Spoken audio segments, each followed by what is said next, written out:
Lo que les voy a contar le sucedió a mi madre cuando yo era todavía muy pequeño. Esto ocurrió poco después del fallecimiento de mi padre en un accidente de tráfico, dejándonos a mí y a mi madre. Según cuenta ella, una noche lluviosa, mientras leía un libro en el salón, el teléfono empezó a sonar. Ella, extrañada por lo tarde que era, preocupada, descolgó el teléfono y preguntó quién era, pero nadie le contestó. Unos instantes después, el teléfono volvió a sonar. Ella dudaba y se sentía insegura, sola, conmigo pero sola, y el teléfono no paraba de sonar. Al fin, se dispuso a coger el teléfono de nuevo, pero nada, no había nadie al otro lado, no contestaban, por lo que, aterrada, subió a mi habitación y me cogió en brazos, según ella, para no sentirse desamparada en medio de la noche. Claro, en los tiempos que corren. Aún no se había sentado en su sillón, volvió a sonar el teléfono.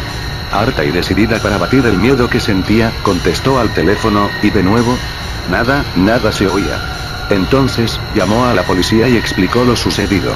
La policía la tranquilizó y le dijeron que localizarían la llamada. Más tranquila, se sentó pero sonó otra vez, cogió el teléfono tranquilamente pero nadie contestaba.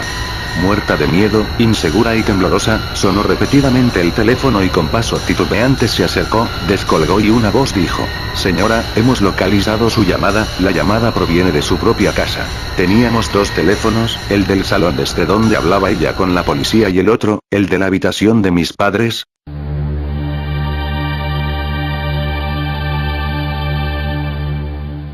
Esta es una historia real y solo nosotros pudimos presenciar los hechos. En especial yo.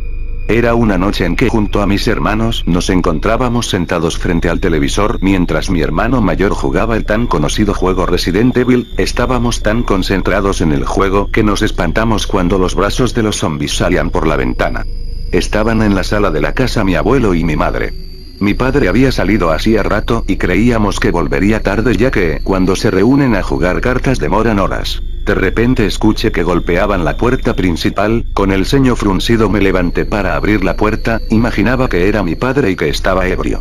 A lo que me iba acercando a la puerta cuando era pequeña tenía una manía, que era tumbarme en la cama de mis padres y contemplar el cuadro que ellos tenían con una foto de recién casados. Cuando yo miraba veía como mis padres movían los labios, como que estaban entablando una conversación. Yo era pequeña y por ello no le di mucha importancia, puesto que me resultaba algo gracioso. Ya a la edad de 17 años leí un test de una revista y realicé unas preguntas acerca de si tenía espíritus en mi casa. Yo comencé a hacerlo, llevaba como unas 4 preguntas cuando leí la siguiente y decía así: ¿has visto alguna vez los cuadros hablar?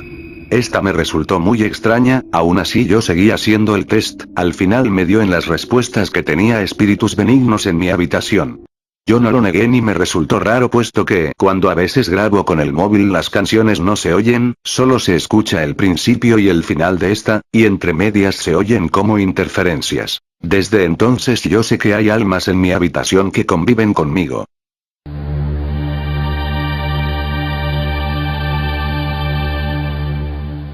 Todo parecía normal. La casa era en realidad una cabaña. Era de tamaño intermedio, con 2 pisos, 3 habitaciones, un pequeño comedor en el piso de abajo, y un baño. Esta casa estaba situada en un bosque cerca de Aspen, California. Mi familia decidió pasar un tiempo en aquella casa, sobre todo para distraerse del trabajo que, aunque les iba bien, era bastante cansado y a la vez insoportable. Del trabajo que les hablo es el de la oficina, 14 horas sin levantarse, a la gente llamando e insultando, una verdadera molestia. Sin embargo, ganaban mucho dinero. Íbamos a pasar unas buenas vacaciones en Aspen para descansar de nuestra cansadora rutina. El dueño de la casa era una persona mayor, de unos 60 años. Era una persona amable y cariñosa, pero cuando hablo con mi papá acerca de la casa y de lo que pasó allí, me arrepentí de haber ido. Le había contado que en esa casa ocurrió un asesinato. La historia es así. Una pareja joven con 2 hijas habían ido a pasar unas vacaciones. La mujer la pasaba muy bien, y las niñas también. Pero el padre no salía de la casa, se la pasaba adentro tirado en la cama y mirando la televisión. Cuando la mujer le dijo que saliera a tomar aire y que dejara de ver la televisión, él le dijo que prefería estar adentro.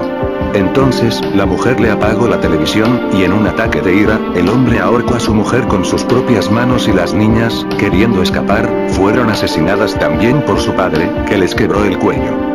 Finalmente, el hombre fue encontrado muerto colgado de un árbol. Al principio, mi padre pensó que se trataba de una broma, pero el dueño le mostró un aviso en el diario, que decía extraño asesinato en un bosque de Aspen, entonces, mi padre le creyó. Aquella noche, tuve unas pesadillas horribles. Soñé que mi padre me mataba brutalmente golpeándome y ahorcándome. Y a la mañana siguiente, descubrí que mi madre y mi padre habían soñado lo mismo. Quizás sería mejor que nos vayáramos, dijo mi madre. Pero mi padre contestó, nos quedaremos una noche más, si pasa esto de nuevo nos vamos. Esa misma noche, sentí un ruido extraño afuera. Decidí investigar qué era, y cuando abrí la puerta de afuera, veo dos niñas paradas enfrente de mí. Al principio creí que era una pesadilla y que eso no era verdad. Pero vi que las niñas me decían nadie entra a la casa del bosque y molesta a los muertos, ahora ustedes van a morir. Entré corriendo a la casa y me tapé con la sábana. Entonces, veo que mi padre se aproxima a mi cama, a paso lento y pausado. Me destapo y empiezo a ahorcarme, hasta el punto que no podía respirar. Me desperté gritando, y me alivié al darme cuenta que todo eso era una pesadilla. Al momento, mi madre viene a despertarme y me dijo, te despertaste justo a tiempo. Levántate rápido, y baja a desayunar. Me olvidaba. Papá decidió que nos vamos a ir de vacaciones, iremos a la cabaña del señor Thomas, en un bosque de Aspen.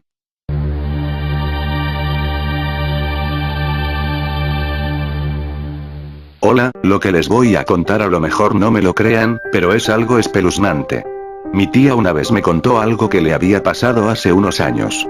Ella, como trabaja visitando pacientes, tenía que estar viajando todo el tiempo, era de noche cuando fue a visitar a unos pacientes los cuales también eran muy amigos de mi tía. Cuando ella iba a entrar a la casa, se había dado cuenta de que esa noche ellos irían a la iglesia, se me olvidó decir los nombres, los amigos se llamaban Alvin y Pedro.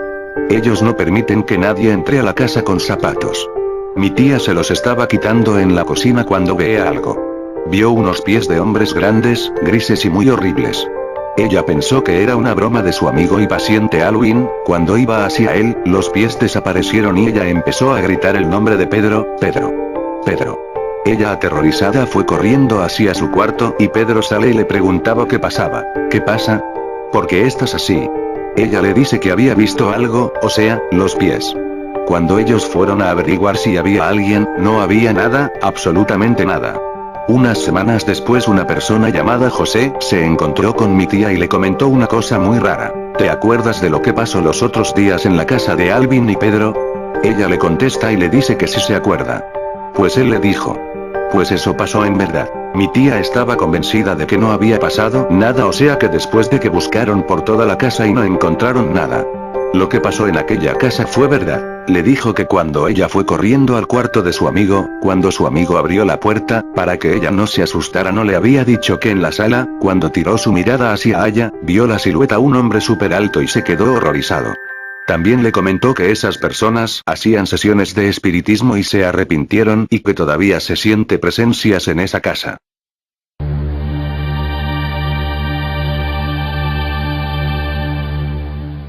Fue en clase de biología, la maestra nos había dejado una tarea de equipo, a cada equipo les tocó llevar algo para la exposición de huesos y partes del cuerpo, entonces nos tocó llevar un cráneo, mi equipo hizo un sorteo y me tocó a mí llevarlo, entonces todos votaron para que el cráneo fuera real, y dije ¿dónde puedo conseguir uno?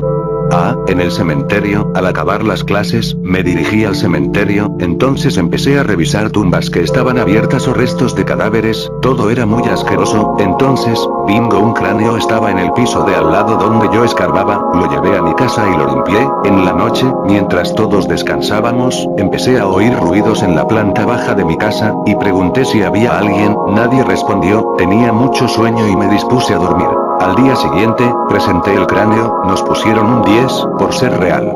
Por la noche, empecé a estudiar las ubicaciones de los huesos del cráneo y todo lo relacionado, en eso mi mamá llegó, y me advirtió a mí y a mis hermanos que el jarro o adorno nuevo, no debía tocarse, y si algo le pasaba, yo iba a estar perdido. Entonces por la noche, oí los mismos ruidos del día anterior, cuando bajé, vi la escena más terrorífica de todas, el adorno nuevo de mi mamá roto, la tijera clavada en la barriguita del hámster de mi hermana y la basura regada por toda la sala, y en la puerta vi con líquido rojo, déjame donde me robaste, el cráneo en la mesa, tenía una sonrisa maligna. Esa misma noche tuve pesadillas. Al día siguiente, era la exposición. Luego de haber presentado todo, sonó el timbre de salida. Me decidí a llevar el cráneo a su lugar, pero por mala suerte, fue esperar a mi papá molesto en la puerta de la escuela. Me preguntó qué había pasado con el adorno de mi mamá. Le conté todo pero no me creyó. Al acabar mis tareas, a las 9 p.m., escapé para llevar el cráneo al cementerio. Al llegar, tomé mi pala y empecé a escarbar donde lo había sacado. El miedo me subió hasta la cabeza cuando vi lo siguiente. Una piedra decía mi nombre y mi día de muerte. Era el mismo día que estaba allá, y luego de